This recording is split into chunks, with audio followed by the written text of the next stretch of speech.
It was supposed to be a short drive, just a scenic detour, I told myself, to add a little adventure to my road trip. I'd been driving for hours along the main highway, and when I saw the sign for the old mountain pass, I couldn't resist. The allure of forested, winding roads and the thought of the perfect sunset view pushed me off course. The first few miles were beautiful.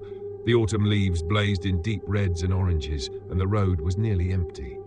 The radio signal quickly faded, leaving only the hum of the engine and the crunch of leaves beneath my tires. I felt like I was the only person in the world, swallowed up by the mountain and trees. As I drove deeper into the pass, the road began to narrow, the curves sharper, and a dense fog settled in, blanketing everything around me in a thick, cold white. I couldn't see more than a few feet ahead, and a strange uneasiness crept up my spine. I thought about turning back, but something kept me going, a weird, almost magnetic pull. Then, without warning, my car lurched and came to a halt. Panic flashed through me. I stepped out, the fog swirling around me, and checked the front of the car. One of my tires had hit a jagged rock embedded in the road. The tire was shredded. "Great," I muttered, slamming the trunk open. No spare. I'd taken it out months ago and kept forgetting to replace it. I checked my phone, but of course there was no signal. Desperate, I looked around and spotted a faint light glimmering in the distance through the trees.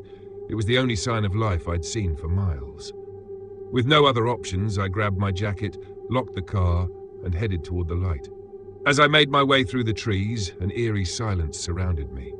No wind, no rustling leaves, just the sound of my own footsteps, muffled by the fog. The light grew brighter as I approached, until I finally emerged into a small clearing. In the center of the clearing stood an old cabin, the source of the light. It looked ancient, its wooden walls weathered and warped, with ivy creeping up from the ground. A single dim light flickered in the window. I hesitated, something deep inside me screaming to turn back, but I brushed it off. I had nowhere else to go. I knocked on the door, but there was no answer. I knocked again, louder this time, and the door creaked open slowly, revealing a dark, musty interior. "Hello?"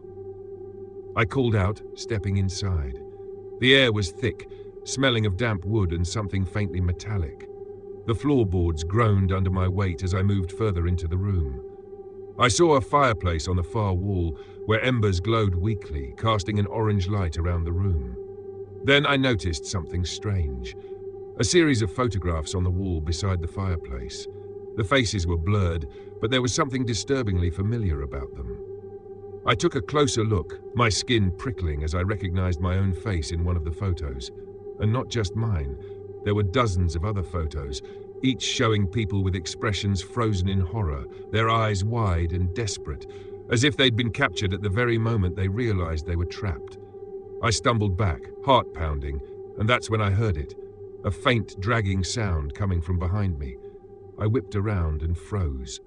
Standing in the doorway was a figure, cloaked in shadow. I couldn't see their face, but I could feel their eyes on me, heavy and hungry. "Lost, aren't you?" The voice was soft but hollow, like it was coming from a great distance. I just need some help with my car," I managed, trying to keep the tremor out of my voice. The figure moved closer, and I could see their outline more clearly now, thin, almost skeletal, with long arms that hung unnaturally low. They tilted their head as if studying me, and I caught a glimpse of their eyes, glinting in the dim light. There was something deeply wrong with those eyes, dark and endless, as if they could swallow me whole. "There's no leaving once you've entered the pass," they whispered, voice dripping with malice. I took a step back, but my heel caught on a loose board, and I stumbled. The figure advanced, reaching out with impossibly long fingers, nails scraping against the floor as they moved.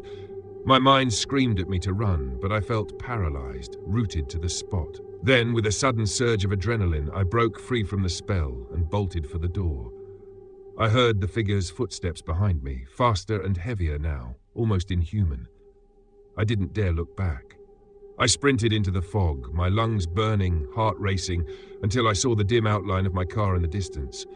I fumbled with my keys, hands shaking, and threw myself into the driver's seat, slamming the door behind me.